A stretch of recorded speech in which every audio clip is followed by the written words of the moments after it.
नमस्कार। आज हमारे साथ एक रियल एस्टेट के नामी व्यक्ति जो कि रियल एस्टेट में लगभग 10 से 12 साल से काम कर रहे हैं, श्री मुन्ना कुमार, जो आज हमारे साथ उपस्थित है।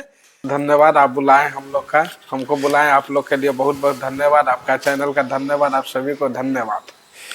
जैसे कि मुन्ना जी, आजकल के ज़माने में पटना में ज़मीन लेना बहुत मुश्किल हो गया है और रेट भी बहुत हाई जा रहा है। तो क्या लगता है कि रियल एस्टेट में भी इन्वेस्ट करना अच्छा प्रपोजल है कि फ्लैट में इन्वेस्ट करना अच्छा प्रपोजल है? नहीं, प्लॉट में इन्वेस्ट करना अच्छा है। प्लॉट का ग्रोथ होगा, प्लस अपना मकान होगा। और अपार्टमेंट लेते हैं तो उसमें सिर्फ आपका फ्लैट रहेगा। इसमें है कि आप जमीन लीजिएगा, जमीन लेने के बाद आप मकान भी बना सकते हैं, 1 तल्ला 2 तल्ला 3 तल्ला 4 तल्ला, भविष्य में हो सकता है आप बेच भी सकते हैं। ये तो ठीक है मुन्ना जी, लेकिन बहुत लोग का मानना है, जैसे पटना जैसे शहर में जहाँ प्रॉपर्टी बहुत ज़्यादा महंगा हो चुका है, वहाँ ज़्यादातर लोग जो है वो फ्लैट की तरफ शिफ्ट कर रहे हैं। लेकिन बाहर जो है, जैसे पटना हो गया, गया हो गया, मुजफ्फरपुर हो गया, इन सब के बाहर जो है, जो प्रॉपर्टी का जो प्राइस है, वो पटना जैसा शहर से क्यों नहीं बढ़ पा रहा है? पटना जैसा ग्रोथ क्यों नहीं हो पा रहा है बाहर? ग्रोथ नहीं हो पा रहा है वहाँ वहाँ क्योंकि विकसित कम है। और सब कोई चाहता है कि हम पटना में ही रहे।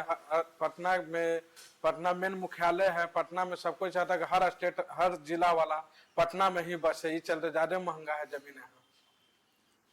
जैसे पटना में ज़मीन महंगा तो है, हो गया है, साथ ही साथ फ्रॉड का भी केस बहुत ज़्यादा हो रहा है। जैसे प्लॉट दिखा के बंद प्लॉट दे देना, रास्ता नहीं मिल पाता है लोगों को। साथ ही साथ कोई ऐसा विवादित प्लॉट जो कि रजिस्ट्री कर दिया जाता है, लेकिन उसका बाद में रसीद और मोटेशन नहीं हो पाता है।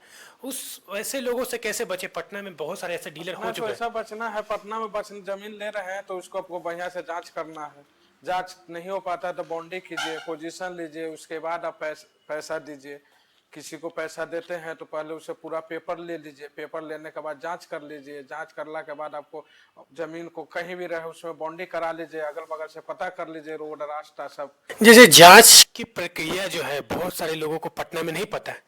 तो कुछ ऐसा जानकारी देना चाहेंगे कि किस तरीके से वो जांच करे कि बहुत हमको सक्रिय रूप से अच्छा प्लॉट और बहुत ही सुरक्षित प्लॉट मिल सके हमको। सुरक्षित प्लॉट मिल सके। आप ऑनलाइन भी चेक कर सकते हैं, आजकल ऑनलाइन का जमाना है। ऑनलाइन सब चीज शो करता है, डील डिटेल शो करता है, रसीद शो करता है, प्लस खतियान भी शो करने लगा है।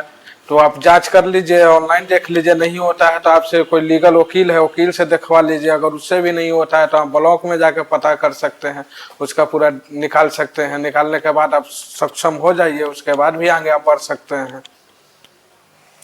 जैसे पटना में सभी तरह का लूप होल निकल चुका है। मान के चलिए कि कोई खतियान चेक करता है, खतियान सही होता है, रसीद होता है प्लॉट का, बड़ा प्लॉट है उसमें रसीद कटा हुआ है, वो रसीद दिखा के दूसरा हिस्सा का भी प्लॉट को बेच दिया जाता है। कहीं एक कोई कंपनी जो है बड़ा सा प्लॉटिंग करता है, वो बड़ा एक प्लॉट है, एक ही प्लॉट में सारा है, तो आपको पता नहीं चल पाता है कि हाँ हमको ये पोजीशन जहाँ दे रहा है वह बाउंड्री भी कर देता है। फिर कभी जाइएगा तो आपको वो प्लॉट छोड़ के दूसरा वाला प्लॉट जो है रजिस्ट्री कर देता है। तो आपको पता नहीं चल पाता कि हाँ जो प्लॉट हम देखे थे वही प्लॉट हमको रजिस्ट्री हो रहा है। तो ऐसे वैसे केस में भी जो है बहुत सारे लोगों को वैसा दिक्कत हो रहा केस है। में आपको पहले अमीन रखना होगा। अमीन से अपना जांच करवाइए, उसको पता होता है कि कहाँ प्लॉट है, कहाँ क्या है, प्लॉट नंबर कितना है, सब चीज उस सबका सर्वे नक्शा से आप अमीन से मिलवा लीजिए। या प्राइवेट अमीन रखना तो प्राइवेट रख लीजिए, सरकारी अमीन से भी जांच कराना सरकारी अमीन से जांच करा लीजिए। जांच करा के बाद उसके बाद आप पोजीशन लें। ठीक है, तो आपका चैनल का, कैमरामैन का, जितना भी आदमी है सबका थैंक यू बोलते हैं, धन्यवाद।